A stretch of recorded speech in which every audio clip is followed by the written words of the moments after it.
Kali ini kita akan bahas tentang perbedaan batik tulis dan batik cap. Kemarin banyak yang nanya bagaimana cara membedakan antara batik tulis dan batik cap. Perbedaannya jelas banyak sekali ya. Kalau untuk dari segi alat itu jelas berbeda alatnya. Alatnya kalau batik tulis menggunakan canting tulis, sementara batik cap menggunakan canting cap. Cantingnya cap seperti ini ya. Canting cap seperti ini yang terbuat dari tembaga. Ini juga canting tulis, juga terbuat dari tembaga. Kalau canting tulis terdiri dari 3 komponen, yaitu ada carat, ada nyamplung, dan ada gagang. Carat itu apa? Carat itu adalah tempat keluarnya lilin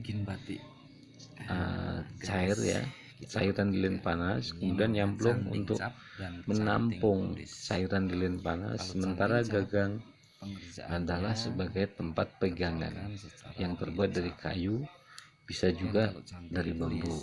Dikerjakan secara ditulis. Ini apa namanya? Ini namanya canting cap dan canting tulis ya. Sama-sama dibuat dari bahan tembaga maupun kuningan.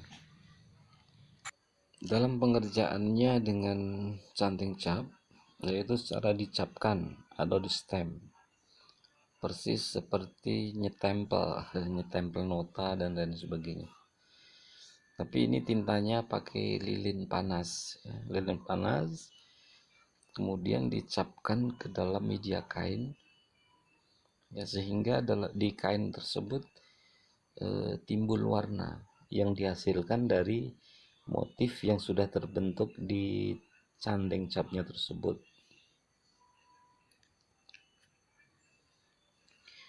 Sementara kalau tulis ya, juga kerjanya secara ditulis ya, digoreskan lilin panas dengan alat canting tulis secara pelan-pelan, hati-hati mengikuti motif yang sudah dibentuk atau sudah dipola, istilahnya kalau dalam batik, mengikuti polanya secara berlahan-lahan dengan satu garis satu nafas satu garis dengan searah jarum jam.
kita lihat pada motif kawung ini, ada yang besar, ada yang kecil, ya. Ada yang ujungnya lancip, ada yang ujungnya tumpul.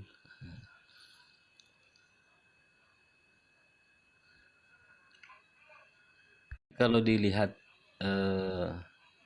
secara dilihat dari jauh, itu tampaknya sama, tapi sebenarnya sekali lagi itu berbeda, ya. Bentuknya ada yang miring, ada yang tegak, itu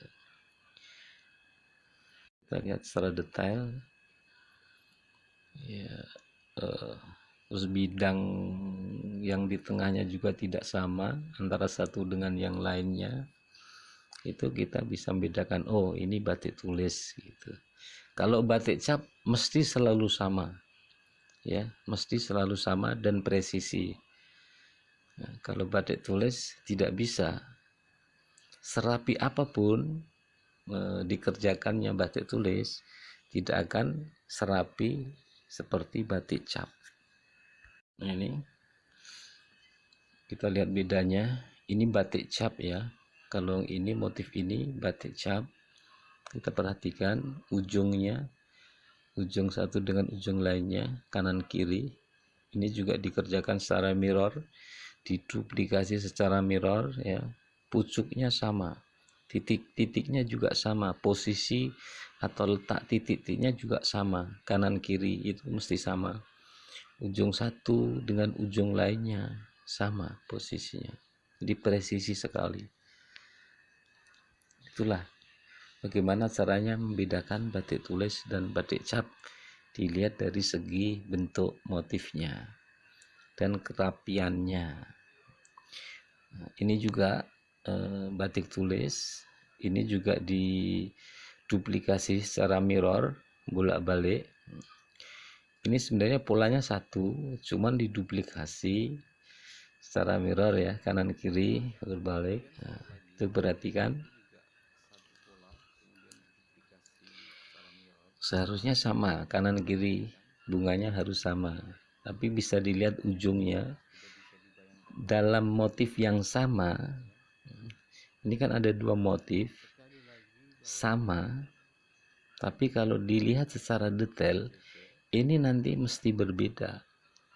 Yang satu lancip, yang satu tumpul tadi, bisa yang satu agak ke bawah, yang satu agak ke kanan.